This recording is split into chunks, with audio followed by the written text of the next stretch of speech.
Zach here from Ground by California in Costa Mesa. We're gonna hit some OC gravel, but thank gravel it's Friday on a Sunday. Now, Carrie and Dom are Orange County expats, but you can't get California out of the system. Fall may be waning, but today's theme is endless summer. We'll be riding above the beach cities and thus the attire. This is SoCal, not Game of Thrones. Winter ain't coming. Let's roll.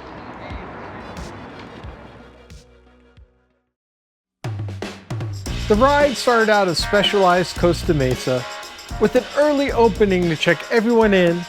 That also meant coffee was already flowing, as it was tough wandering through when it's always N+1 on your mind. And while I haven't done a gravel guide in Orange County yet, I've definitely had experience dabbling around, but more so in piecemeal fashion, and in some cases, leaving me in pieces. Oh man. Oh, into the cactus. Ooh! Into the cactus. After you joke about it. Into the cactus. That's why it's better leaving it to local knowledge, which Carrie and Dom still have plenty of. It's super dynamic. You can always see the coast from kind of wherever you are, and there's a lot of surprises, so you never know if you're gonna get some chunkiness or a big drop or sand. It's just super fun, and it's always just kind of nice to ride by the coast. You get the breeze, you can smell the salt, so I love it out here. While the laid out route was 48 miles with 5,100 feet of climbing, we had to cut down our ride because our timing wasn't so endless. It clearly was a fashion-forward group, ready to move forward to get started, and maybe it was the shirts, but the ride felt like a party on wheels. Even Vic came around to rolling in a button-down, and if the ride had a 2-shaka minimum, it was clearly met early on.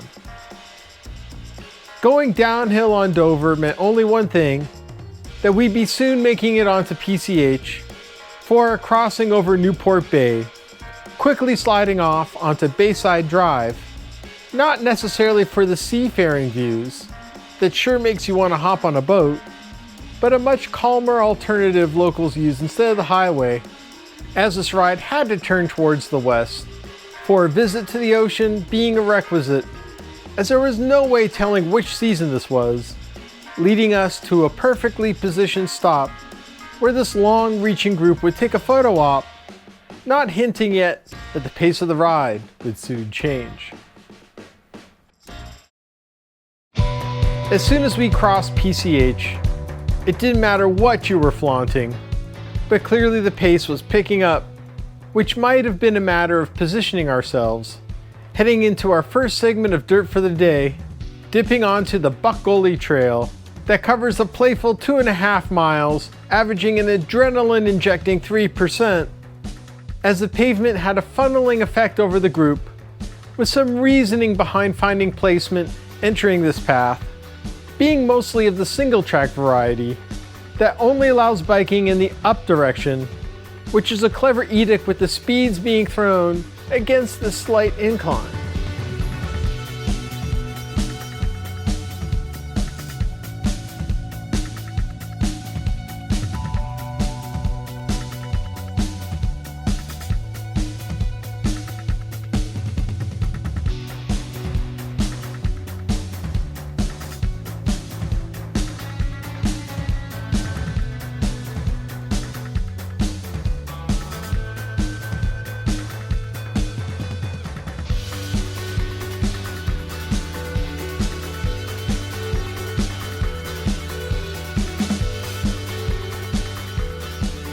Gully winds into a fire road width towards the end, which helps when it gets a little more pitchy, as understandingly the group was spread out, emerging from those pinch points. But as I waited at the top, utilizing my amateur drone skills, I didn't realize the group had pressed on, meaning the rest of us had to hightail it down Newport Coast Road and whip our way up to the Bommer Vista trailhead, where Vic and I made some good headway, starting out along a nicely groomed trail alongside this never-ending cluster of homes, with a pretty steep exit as a rude way of showing us out, and flipping back alongside Newport Coast Road didn't get any easier escaping the tract. As the name Turtle Ridge reflected our current speed, the grinding gears wasn't what worried me most. Reaching the top of the ridge was a real pleasure. As before, you didn't get a sense of this expanse, because riding along a crease is one of my favorite things, if you could only make more of it.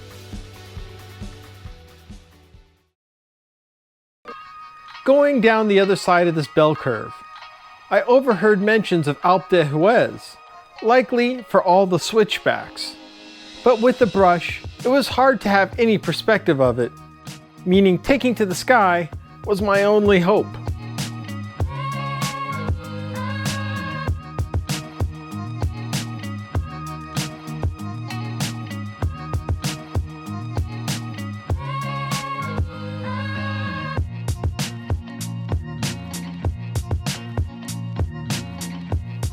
No matter how you document it, coming down Bommer requires the use of as many fingers possible, being always on the ready to apply pressure, as even the fencing around the corners would suggest.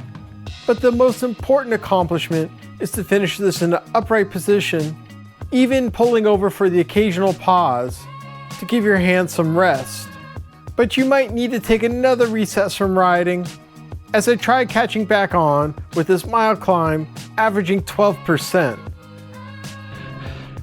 So that's what happens when you bring out the drone.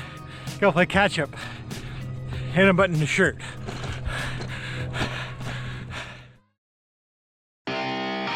Waiting at the top was one of the best stock pit stops for a group ride, with plenty to go around and the stoke level at an all-time high.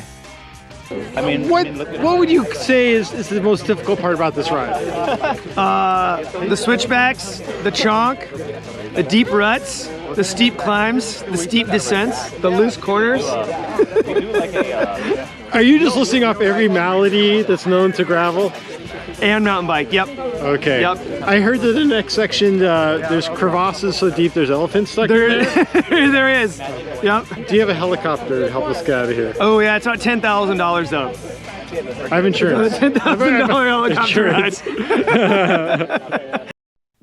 You can say we came out of the woodwork to Crystal Cove State Park, as everyone was itching to get going, with 3.5 miles down to the ocean, which I don't have to point out as being fast, as the smiles would stay with some maneuvering.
I wasn't quite prepared for any type of ending, and even though we had to head back, we couldn't help getting sucked into riding onto the Morrow Trail, at least on the funnest part, on the short portion swinging with downhill action. But it was time to pull up and say our goodbyes as the trail trended back up, and with our difficulty finding our way out of the parking lot, we were glad to have company on the return. And the coastal breeze sure felt refreshing, helping us spin at whatever cadence we needed to make it back. Gravel, what can I say?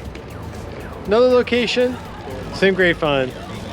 Carrie and Dom's attitude definitely flowed over to the whole ride. Oh yeah, the riding, pretty nice too. The Crystal Cove area, everything else around, man, definitely want to be back. Hopefully they'll come back too. Anyways, if you love our gravel guys, go ahead and hit our subscribe button, or support us on Patreon, or go to our shop so we can bring you more. I'm State of Dirt.